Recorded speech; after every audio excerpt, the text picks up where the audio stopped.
ठीक, नया नाम क्या है। तो जब से 1951 से लेकर के, ठीक है, और 2012 तक जो पंचवर्षीय योजनाएं चली गई, तो उसमें जो है तभी जो है योजना आयोग का भी उसी टाइम गठन हुआ था। और योजना आयोग का जो नाम बदलकर, इसका जो सही उत्तर है, नाम बदलकर नीति आयोग रख दिया गया। ठीक है, नीति का फुल फॉर्म NITI यानी national institute of transforming India. ठीक है, इसका फुल फॉर्म है national institute of transforming India, इसका फुल फॉर्म है। ठीक है, तो योजना आयोग का नाम बदलकर नीति आयोग रख दिया गया है। और नीति आयोग का गठन जो है 1 जनवरी 2015 को किया गया था। ठीक है, नीति आयोग को समाप्त कर दिया गया था। जैसे योजना आयोग में योजना आयोग का जो अध्यक्ष होता था वो प्रधानमंत्री होता था, ऐसे ही नीति आयोग के जो अध्यक्ष हैं वो भारत के प्रधानमंत्री ही हैं। ठीक है, एक नीति आयोग और इसके अगर उपाध्यक्ष की, इसमें उपाध्यक्ष भी होते हैं, उसमें भी उपाध्यक्ष होते थे। और इस समय जो नीति इसके चेयरपर्सन हैं वो सुमन के बेरी हैं। देखिए, और दूसरा जो हमारा क्वेश्चन है इसका, राष्ट्रीय विकास परिषद यानी नेशनल डेवलपमेंट काउंसिल का गठन कब हुआ। तो इसका जो उत्तर है वो 6 अगस्त 1952 को राष्ट्रीय विकास परिषद का गठन हुआ। प्रधानमंत्री इसका अध्यक्ष तथा योजना आयोग का जो सचिव होता है वो इसी का सचिव होता है। ठीक है, इसमें जो योजना आयोग का जो अध्यक्ष होता था वही राष्ट्रीय विकास परिषद का अध्यक्ष होता है। तो जो NDC है यानी नेशनल डेवलपमेंट काउंसिल, इसके जो अध्यक्ष होते हैं वो भारत के प्रधानमंत्री होते हैं। और सभी राज्यों के जो CM होते हैं वो इसके सदस्य होते हैं। सभी राज्यों के जो CM यानी मुख्यमंत्री, जो चीफ मिनिस्टर होते हैं, मुख्यमंत्री होते हैं, वो इसके सदस्य होते हैं। और योजना आयोग के सदस्य। ठीक है, अगला जो टॉपिक है अगला जो क्वेश्चन है, राष्ट्रीय रोजगार गारंटी अधिनियम यानी नरेगा का जो अधिनियम कब लागू हुआ था। उत्तर है सितंबर 2005 को नरेगा लागू हुआ था। और इसकी शुरुआत जो है 2 फरवरी 2006 में आंध्र प्रदेश के बांदावली ज़िले के अनंतपुर गांव से इसकी शुरुआत हुई थी 2006 में। इसके नीति निर्माता की बात करें तो जया ड्रेज थे, जो बेल्जियम के अर्थशास्त्री थे। उन्होंने जो है इस रोजगार गारंटी जो नियम है इसके नीति निर्माता वही थे। ये जो नीति बनाई थी पॉलिसी, ये इन्हीं की देन है। और इस नरेगा का नाम 2 अक्टूबर 2009 को बदल करके मनरेगा कर दिया गया, यानी महात्मा गांधी राष्ट्रीय रोजगार गारंटी अधिनियम। ठीक है, इसका नाम बदलकर महात्मा गांधी रख दिया गया। इसमें पहले होता था कि 7 घंटे की ड्यूटी होती थी सप्ताह में, 6 दिन से अधिक नहीं होगी। ठीक है, और कार्यस्थल पर अगर मान लो 5 किलोमीटर के अंदर होता है तब तो ठीक है, दूर होने पर 10% अतिरिक्त जो है मजदूरी देनी पड़ती थी। ठीक है, और इसमें प्रत्येक परिवार को 1 वर्ष में 100 दिन का रोजगार मिलता है। इसमें 33% महिलाओं की भागीदारी होगी। ये ग्रामीण विकास मंत्रालय का कार्यक्रम है।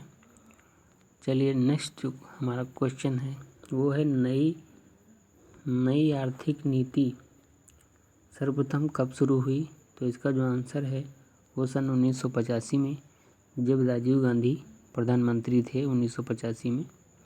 उसका कारण ये था नई आर्थिक नीति का, खाड़ी का जो युद्ध हुआ था और भुगतान संतुलन की जो समस्या हुई थी। ठीक है, यही इसके प्रमुख कारण है, इसीलिए इसको शुरू करना पड़ा। ठीक है, और इसके आयाम जो थे, यानी नई आर्थिक नीति के 3 प्रमुख आयाम थे, निजीकरण, उदारीकरण और विश्वव्यापीकरण। ठीक है, इसके आयाम थे। अगला जो क्वेश्चन है, विनिवेश कमीशन का गठन कब किया गया? तो इसका उत्तर है सन 1996 ईस्वी में। देखिए, विनिवेश का मतलब होता है कि उद्यमों में जो सरकारी भागीदारी को कम करना होता है। ठीक है, सरकार क्या करती है, अपनी जो भागीदारी होती है उसको कम कर लेती है उद्यमों में। उद्यम समझते हैं जो एंटरप्रेन्योरशिप होती है, उसमें सरकारी भागीदारी को कम करना होता है, यही होता है विनिवेश। और विनिवेश कमीशन के जो पहले अध्यक्ष थे वो जी.वी. रामकृष्ण थे। अगला क्वेश्चन, भारतीय वित्त व्यवस्था को कितने भागों में बांटा गया है? तो इसका आंसर है कि 2 भागों में बांटा गया है। नंबर 1 भारतीय मुद्रा बाजार, दूसरा है भारतीय पूंजी बाजार। देखिए, भारतीय मुद्रा बाजार क्या है, इसमें असंगठित क्षेत्र आते हैं, यानी अनऑर्गेनाइज सेक्टर होते हैं, और ऑर्गेनाइज सेक्टर होते हैं संगठित क्षेत्र, और मुद्रा बाजार का उपबाजार है। ठीक है, ये होते हैं भारतीय मुद्रा बाजार में। दूसरा है भारतीय पूंजी बाजार। इसमें क्या होते हैं, इसमें मध्यम और दीर्घकालीन कोषों का आदान प्रदान किया जाता है, मध्यम और दीर्घकालीन। ठीक है, यानी जो मिडिल क्लास के और जो लंबे समय तक चलने वाले जो फंड होते हैं उनका आदान प्रदान किया जाता है। अगला क्वेश्चन, अगला जो क्वेश्चन है इसमें असंगठित क्षेत्र या अनऑर्गेनाइज सेक्टर के स्रोत कौन से हैं? इसका आंसर है बैंकर, साहूकार, महाजन। ये सारे जो हैं असंगठित क्षेत्र यानी अनऑर्गेनाइज सेक्टर के स्रोत हैं। और अगर संगठित क्षेत्र की हम बात करें यानी ऑर्गेनाइज सेक्टर की बात करें तो इसमें बैंकिंग क्षेत्र में सबसे बड़ा जो संस्था है वो रिजर्व बैंक ऑफ इंडिया है। उसके बाद फिर निजी जो बैंक हैं, जितने भी निजी बैंक हैं, विदेशी बैंक हैं, ये सारे जो हैं संगठित क्षेत्र में आते हैं। या अन्य वित्तीय संस्थाएं जितनी भी हैं वो सब संगठित क्षेत्र में आती हैं। अगला जो क्वेश्चन है, आरबीआई के क्या कार्य हैं? ठीक है, तो आरबीआई के कार्य क्या हैं? पहला, जो आरबीआई वो केंद्रीय बैंक का कार्य करता है। रिजर्व बैंक ऑफ इंडिया जो है केंद्रीय बैंक का कार्य करता है सरकार के लिए। और दूसरा जो भी इसका काम होता है वो विकास संबंधी व प्रवर्तन का कार्य होता है। विकास संबंधी और प्रवर्तन, इसके 2 कार्य होते हैं। और हम कार्यों की बात करें तो केंद्रीय बैंक का कार्य का मतलब करेंसी नोटों का निर्गमन यानी करेंसी नोट छापना, सरकारी बैंकर का काम करना, बैंकों का बैंक का कार्य करना, साख को नियंत्रित करना यानी क्रेडिट कंट्रोल करना, विदेशी विनिमय जो फॉरेन एक्सचेंज कंट्रोल, और आंकड़ों का जो डाटा है उसका स्टोरेज और पब्लिकेशन। ठीक है, आंकड़ों का संग्रहण और प्रकाशन। ठीक है, ये केंद्रीय कार्य इसके होते हैं। और ये बैंकों का बैंक का भी कार्य करता है। चलिए नेक्स्ट क्वेश्चन, अगला क्वेश्चन जो है, भारतीय यूनिट ट्रस्ट यूटीआई की स्थापना, यूनिट ट्रस्ट ऑफ इंडिया की स्थापना कब की गई? तो इसका जो आंसर है सन 1964 ईस्वी में भारतीय यूनिट ट्रस्ट की स्थापना की गई। और यूटीआई का काम क्या था? यूटीआई भारत की सबसे बड़ी म्यूचुअल फंड संस्था है। भारत की सबसे बड़ी म्यूचुअल फंड संस्था है। यह लोगों में बैंकिंग की आदत बढ़ाने के लिए प्रयास करती है। बैंकिंग की आदत बढ़ाने के लिए प्रयास करती है।